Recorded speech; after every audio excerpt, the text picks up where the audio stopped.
Hey guys, welcome back to the channel. Maverick here, ready for episode 3 of No Guns Live. So don't really know how to start this episode, right? I'm assuming that we're going to learn more about Tetsuro's backstory and probably building up to how they can function together as a team. And I'm talking about Juzu and Tetsuro as well as Mary, because judging from the opening, they are going to be working together as a team, right? And so yeah, that pretty much sums up my recap for an introduction for this episode, because we're literally left with nothing from last episode as to what is going to happen, right? So without further ado, let's just get right into it. Alright, let's begin in 3, 2, 1, play.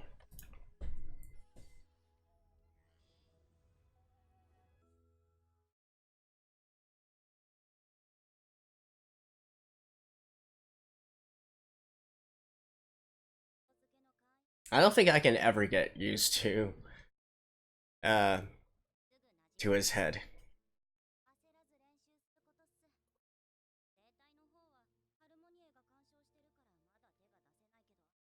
Alright.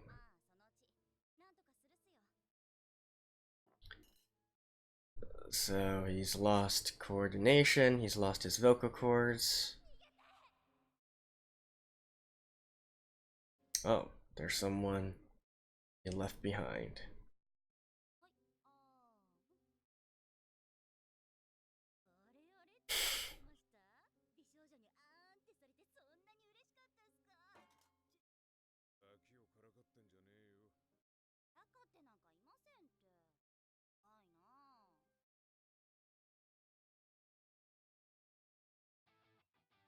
And of course opening.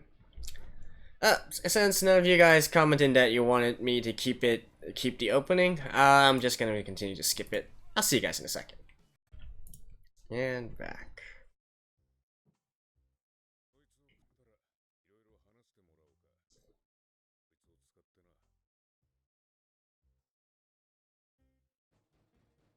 Oh.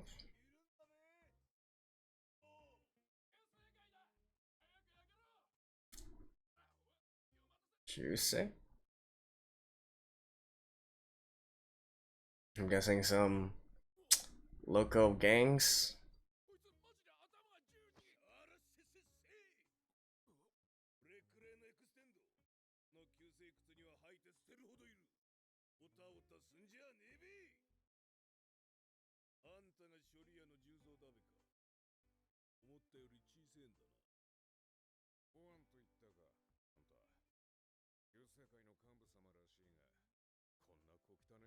Kusei group.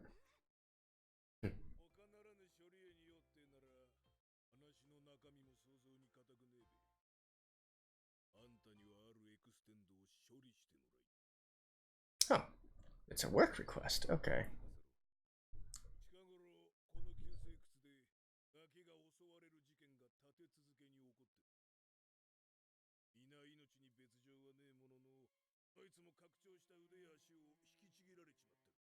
Alright.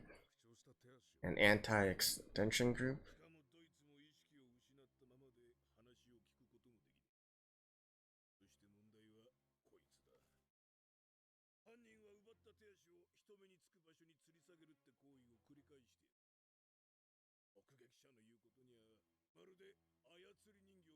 Hmm.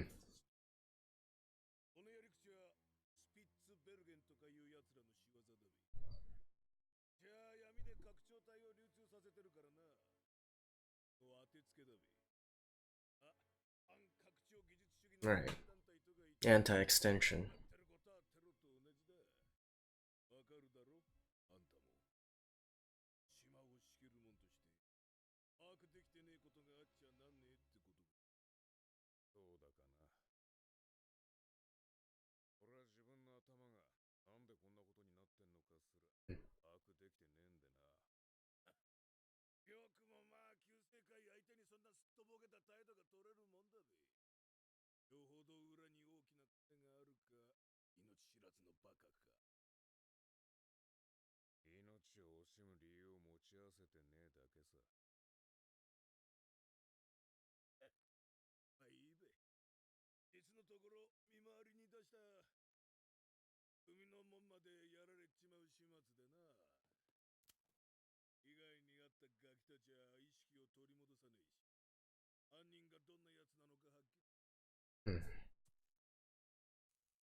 So he is sort of like a protector of the city.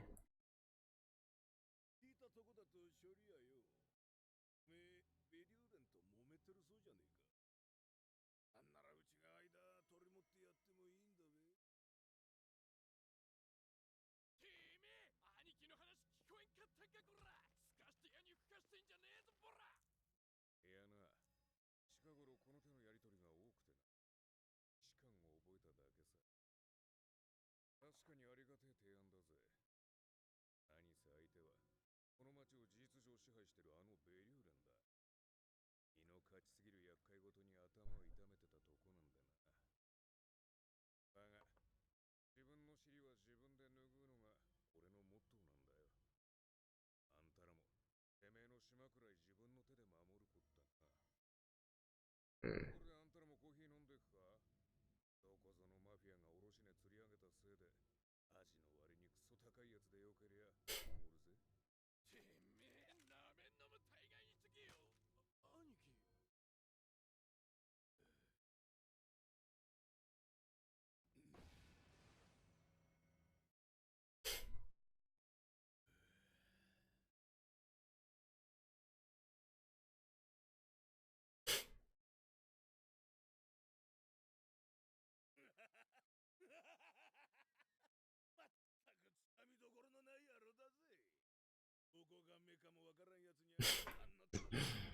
That's true.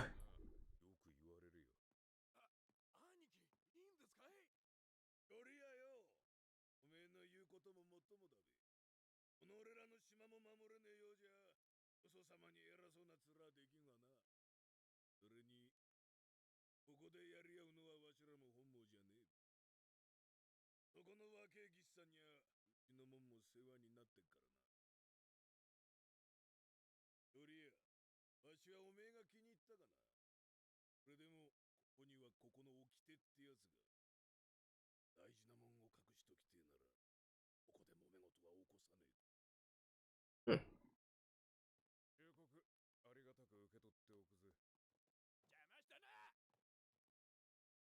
I thought he'd been here for quite a while already.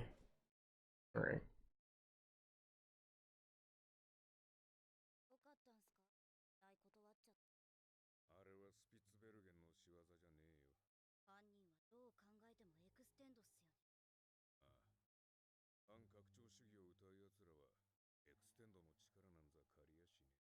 Okay.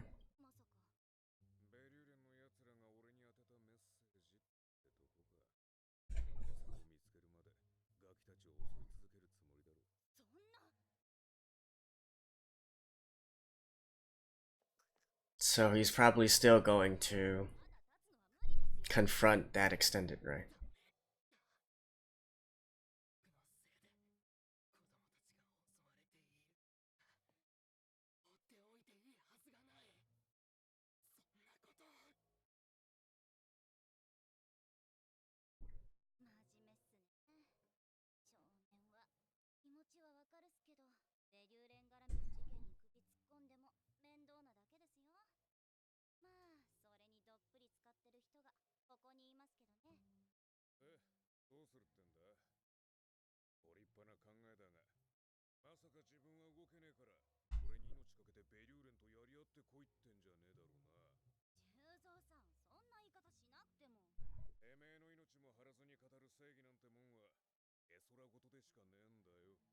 Hmm.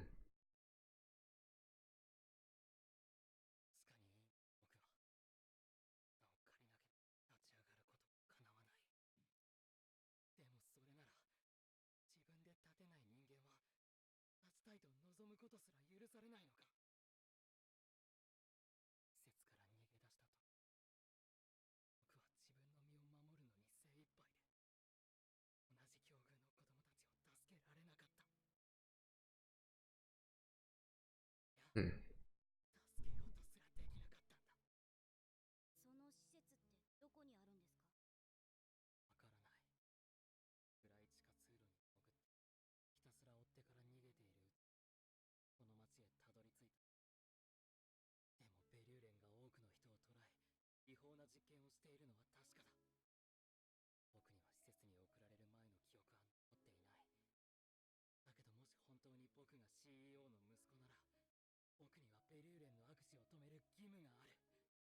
Alright.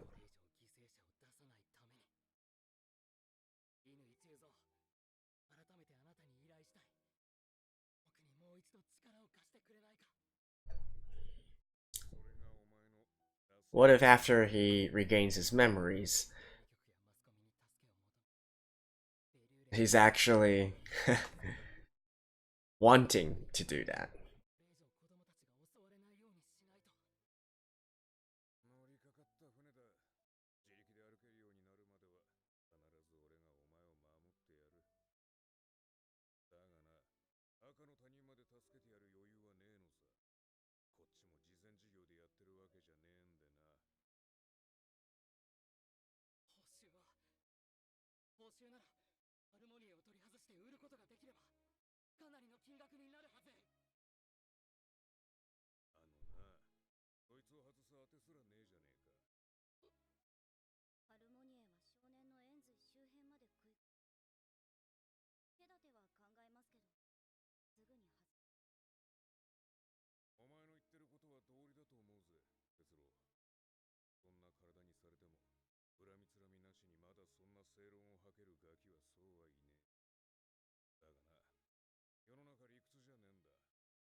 I'm guessing either he actively seeks it out, even though he made this whole speech.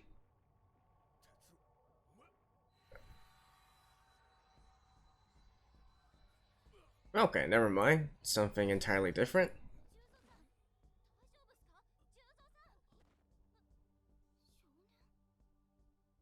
He took over Juzo? Really?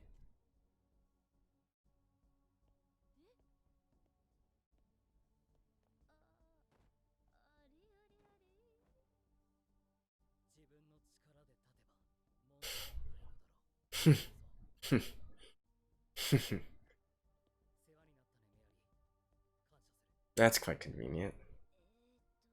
Actually, that's OP. Any extended?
This is definitely.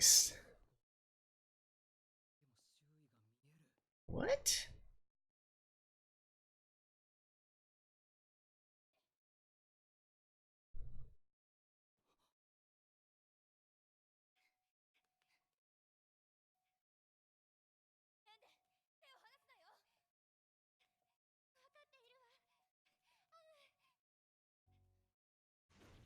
Oh.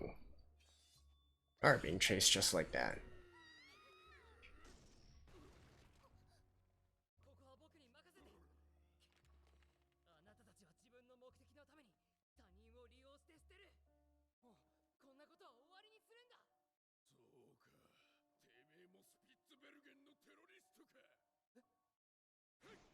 Oh, those two?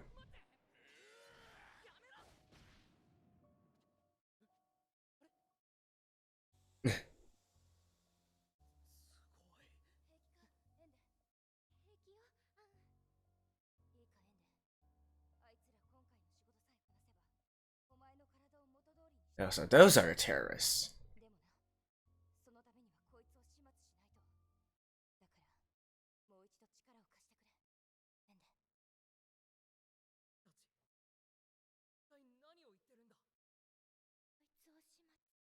Hmm.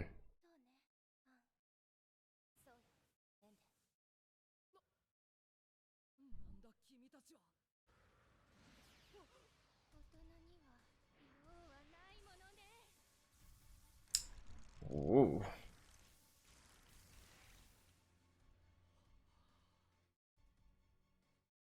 Wait.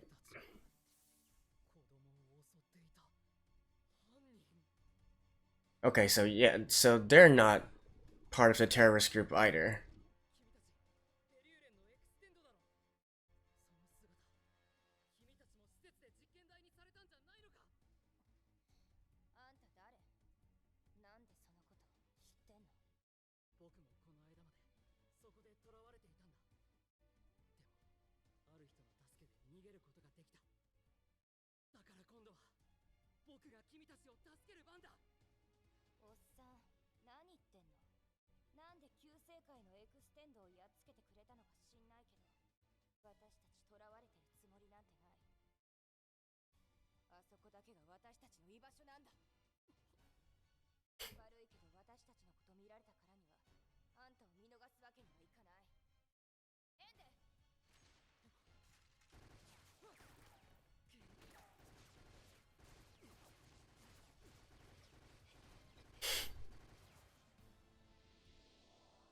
Ooh.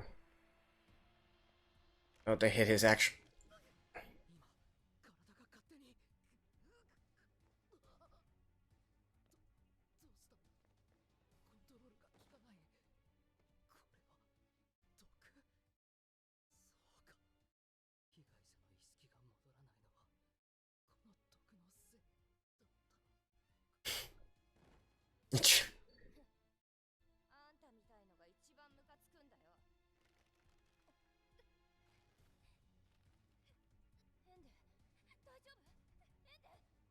This should.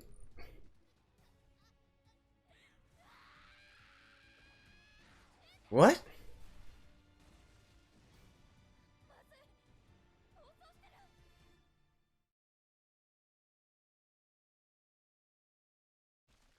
Mm.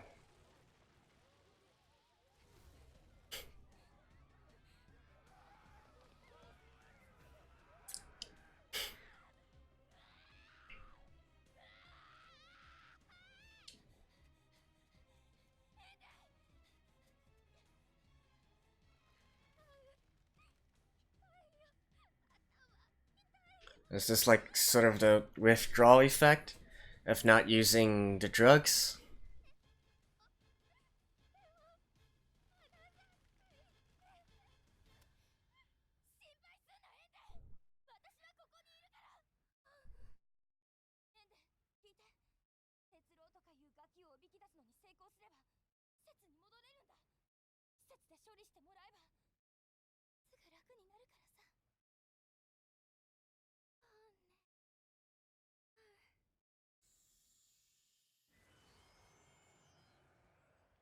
Just like that?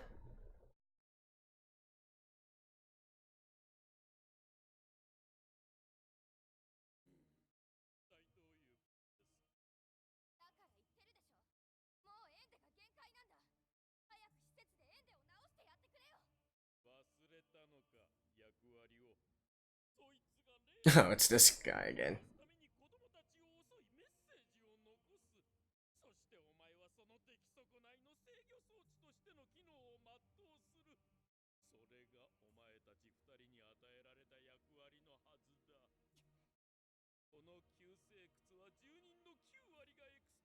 そこでの隠密行動に適した能力を与えられながら、なんたる失態、そしてなんたる失望。でも言われた通りメッセージは残してきたし、エンデが治ったらもっとうまく。役目を果たさない歯車は我が社に必要ない。待ってよ、今見捨てられたらエンデが。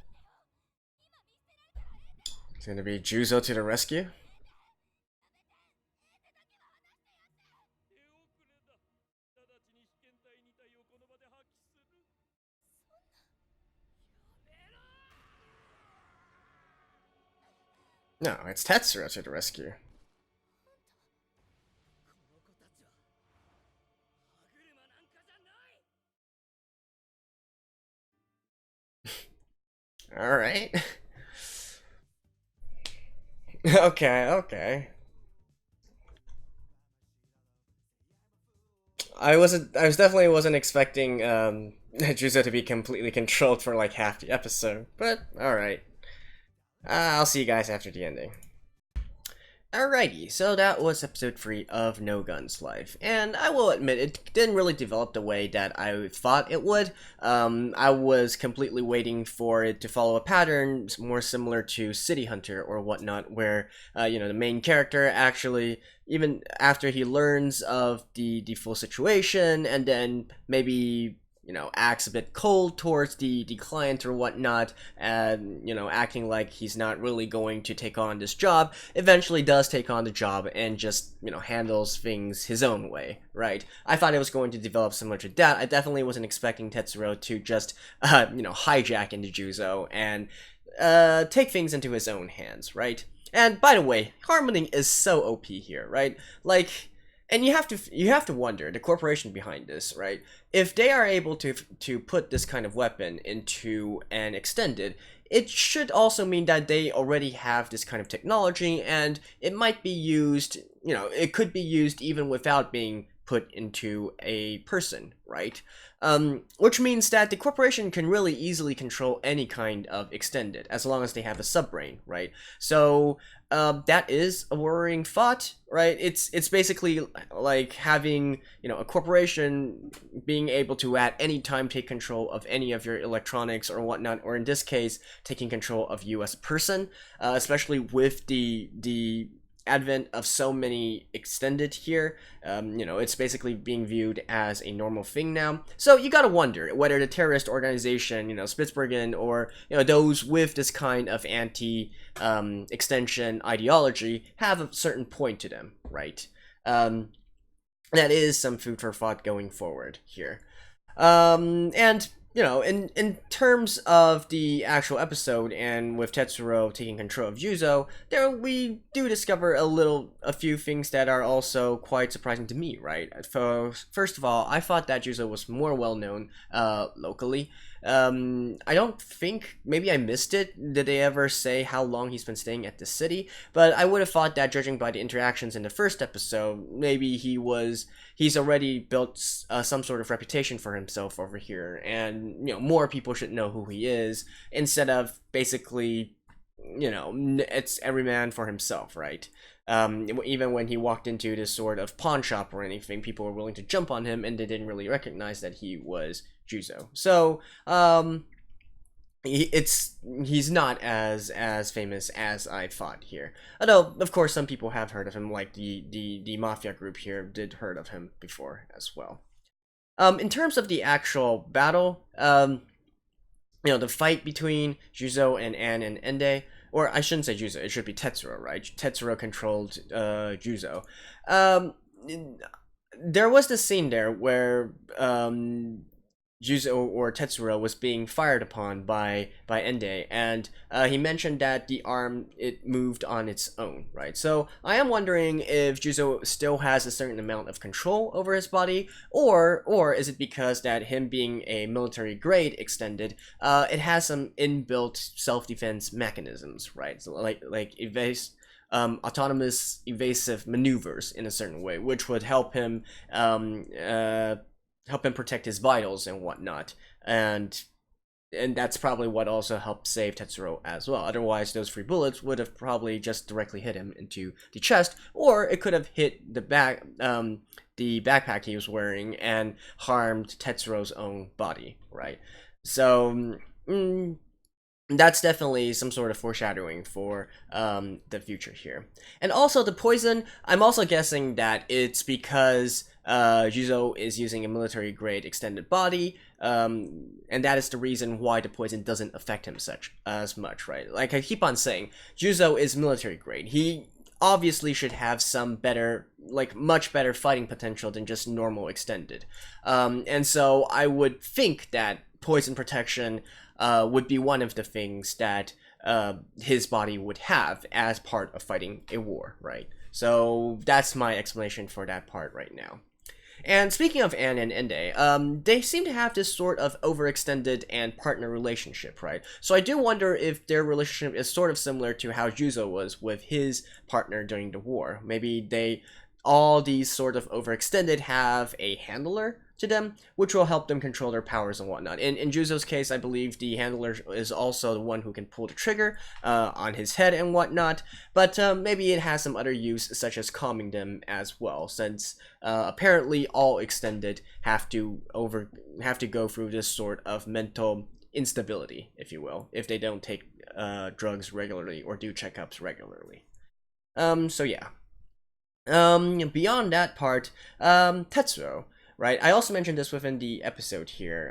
First of all, okay, he's on the side of justice and blah blah blah, right? Yeah, that's all fine and well. What I am more interested in is in his memories, right? So his memories were probably forcibly removed.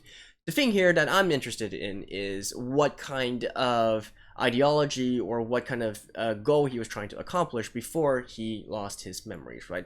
Could it be possible that he was actually more on the side of, on a more of an extremist side, right? Like maybe not the sort of innocent and justice-filled boy that he is right now, which would be pretty cool if that was the case. Although I wouldn't be, I wouldn't be hoping on it, right? It seems much more plausible that the memory that he lost probably dealt with some deep secrets of the corporation and so on and so forth, and because he found out these sort of secrets, he was subsequently captured and brainwashed, or memory erased, and then sent to the facility for just as a potential enhancement subject, right? So that's my theory on that. But I would be very happy if they actually turn it into more of a twist and make him go like his original intent is more on the evil side. And by the way, just through these episodes so far, I think it's pretty obvious that the terrorist group, it's called Spitzbergen, I believe. It's, I'm like 99.9% sure that they are going to make an appearance in the future, right? Considering this sort of, considering the prevalence of extended here and the vulnerabilities and so on and so forth. So that's probably going to be a big plot point in the future as well. But right now, they need to go through this initial hurdle. So yeah, I think that covers everything I want to talk about for this episode in particular. Still enjoying it so far, and one thing that I really appreciated about this was that the animation quality and the dialogue quality and so on and so forth is fairly consistent, right? It's 3 episodes in. I don't see any big fluctuation in terms of the animation quality. The dialogue is still on point. It's nothing to write home about. It's not stellar or anything, but it does the job. It gets the job done, and it's overall it's a solid anime so far. I think that's the best way to put it. I do kind of hope that we can go forward and maybe to a part where they're working together as a team. Although honestly, I'm not even sure if that is really going to be the case, right? The opening could be completely just a lie, if you will, and nothing of that kind of sort is going to happen. It could be just a drama, a drama-filled anime that's revolving around Tetsuro's situation and so on and so forth. So they might not actually be working as a sort of crime fighting team or I don't know, a do-it-all kind of team, right? To like something like Gintama or something. So yeah. But anyways, definitely still enjoying it so far. Hopefully you guys are enjoying this as well. I will see you guys next week. Until then, bye-bye.